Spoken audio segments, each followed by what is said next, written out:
नमस्कार, आप देख रहे हैं इंडिया स्पीक्स लाउडली में आपके साथ आशु धारीवाल। एक बार फिर से यहाँ पर बीजेपी को लेकर बड़े सवाल खड़े हो गए हैं। बीजेपी की जो जीत दिख रही है वो बहुमत से अभी बहुत पीछे है, यानी कि 240 सीटों के साथ आगे तो बढ़ गई बीजेपी, लेकिन जो बहुमत थी 272 की वो नहीं मिल पाई बीजेपी को।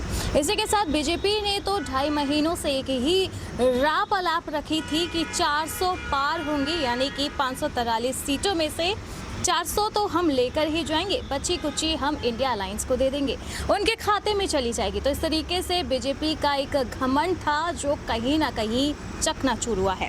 अब इस घमंड की बात करें कि ये घमंड टूटा किस वजह से, ये बड़ी यहाँ पर बता दें कि बातें उठ रही हैं कि बीजेपी आखिर किस बिहाफ पे 400 पार बोल रही थी। क्या ये तैयारियां थी बीजेपी की? क्या इस तरीके से बीजेपी अपने आप को गिरता हुआ देख यहाँ पर कह रही थी 400 पार? क्योंकि अगर तैयारियां 400 पार की होती तो दिखता यहाँ तो 240 पे ही काउंटिंग गिर गई। अब यहाँ पर बता दें कि यूपी, जिससे गढ़ कहा जाता है बीजेपी का, सबसे बड़ी हार तो यूपी में लगी है। ऐसा कहा जा रहा है, ऐसा ट्रेंड हो रहा है कि यूपी ने खंजर घोंपा है बीजेपी की पीठ पर, क्योंकि बीजेपी एक घमंड, एक गरूर था। जो बीजेपी का जो यूपी है एक घमंड और गरूर था, लेकिन अब वही टूटता हुआ दिख रहा है। इसकी कई बड़ी वजह है। सबसे दो बड़े नाम जो सामने आ रहे हैं वो है अखिलेश और राहुल। किस तरीके से इन दोनों ने पूरे गेम को बिगाड़ा है, यानी कि बीजेपी की जो रणनीतियां थी 2.5 महीनों से, क्या शानदार कैंपेन चल रहे थे, क्या मुद्दे उठ रहे थे। इतना तो 2019 में पीएम मोदी ने कैंपेन नहीं कराया जितनी जान झोंक दी थी 2024 की, और जो आंकड़े आए वो 2019 से बहुत ही कम आए। यानी कि 2019 की जो जीत थी वो ऐतिहासिक बनी, लेकिन जो 2024 है इसमें तो बस कहा जा रहा है कि बाल बच गए, यानी कि सिर्फ बाल ही बाल बचे हैं बीजेपी के, बाकी तो बीजेपी कहाँ गई किसी ने नहीं देखा। तो ऐसे भी बता दें कि राहुल और अखिलेश को मेन यहाँ पर कहा जा रहा है कि इन दोनों ने जो है खेल बिगाड़ा बीजेपी का, यूपी का। अखिलेश को लेकर बीजेपी हमेशा से डरी रहती है, क्योंकि यादव वोट बैंक जो एक बड़ा वोट बैंक है यूपी से, वो कहीं ना कहीं अखिलेश को चाहता है, अखिलेश को पसंद करता है। इसलिए भी इस बार अखिलेश इस रेस में आगे ही दिखे। अखिलेश का कद अब यूपी में पहले से ज़्यादा बड़ा हो गया है। लेकिन बता दें कि पीएम मोदी और बीजेपी पूरी एनडीए ने मिलकर जिस तरीके से यादव समुदाय को घेरने की कोशिश की थी, यादव वोट बैंक को पाने की कोशिश की थी, यादव को अपने टारगेट पे लिया था। अब बता दें कि ये टारगेट वाली सारी रणनीतियाँ फेल हो गई, क्योंकि यादव वोट बैंक अखिलेश यादव के साथ खड़ा है, ये साफ दिख रहा है। बहुत रणनीतियाँ बनाई पीएम मोदी ने, लेकिन काम एक नहीं आए। 2 लाख व्हाट्सएप ग्रुप बनवाए, वो भी काम नहीं आए, क्योंकि यहाँ पर बता दें कि धर्म की नीति को अपना रहे थे पीएम, उनकी बीजेपी, उनकी एनडीए। और बता दें कि यहाँ पर जनता को धर्म से हटकर दूसरे बड़े मुद्दे जो है वो राहुल गांधी और अखिलेश यादव ने समझा, यानी कि इंडिया अलायंस ने धर्म से हटकर राजनीति की। यहाँ पर बता दें कि राहुल और अखिलेश ने लोगों को समझाया कि देखिए, महंगाई सबसे बड़ा मुद्दा है। आप अगर मंदिर में जाकर जाप करें तो इससे आपके घर में खाना नहीं बन जाएगा। खाना तब बनेगा जब पैसे आएंगे, और उसके लिए एम्प्लॉयमेंट चाहिए। एम्प्लॉयमेंट आएगी तो घर तभी चलेगा जब महंगाई कम होगी। अगर सारी सैलरी इतनी महंगाई में लग जाएगी तो आप अच्छा खाना भी नहीं खा पाएंगे। तो यानी कि दोनों के जो मुद्दों को आगे एड्रेस करने का तरीका था वो कहीं ना कहीं इस बार इंडिया अलायंस ने बेहतर से किया। यानी कि जो एनडीए जो मुद्दे वो जनता को समझा रही थी, वो मुद्दे कहीं ना कहीं असली मुद्दों से भटके हुए थे। जैसे कि यहाँ पर अग्निवीर स्कीम को लाने से एक यूथ जो है वो कहीं ना कहीं एनडीए के खिलाफ था, और कल जो 4 जून को नतीजे आए उसमें ये खिलाफत, उसमें ये नफरत साफ साफ दिखी।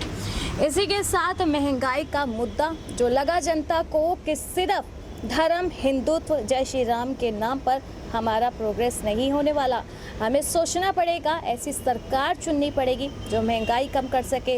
एम्प्लॉयमेंट को लेकर लगातार जो पेपर लीक के मामले आ रहे हैं, यूपी से एक बड़ा एक तबका आता है पेपर्स में जहां लीक की खबरें आती हैं, वो तबका पूरी तरीके से एनडीए से परेशान था। कहीं ना कहीं ये बड़ी वजह बनी एनडीए के लॉस की, जो यूपी में उसे झेलना पड़ा।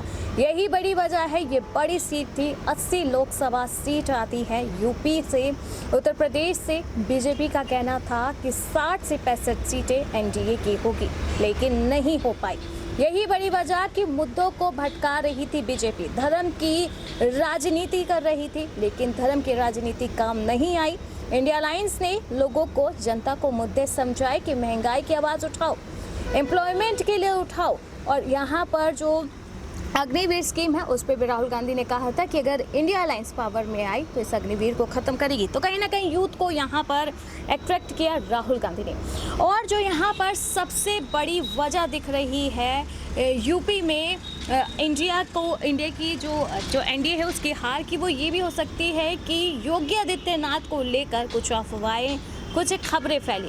एंड अगर उत्तर प्रदेश की बात करें तो कुछ प्रसिद्ध चेहरे जिन्होंने ये कहा कि योगी आदित्यनाथ के सिर ये ठीकरा फोड़ा जाएगा कि यूपी में आपकी वजह से एनडीए हार रही है, उसकी सीटें कम आई है। कहाँ हमने 60-65 सोचा था, कहाँ हम यहाँ आके गिरे।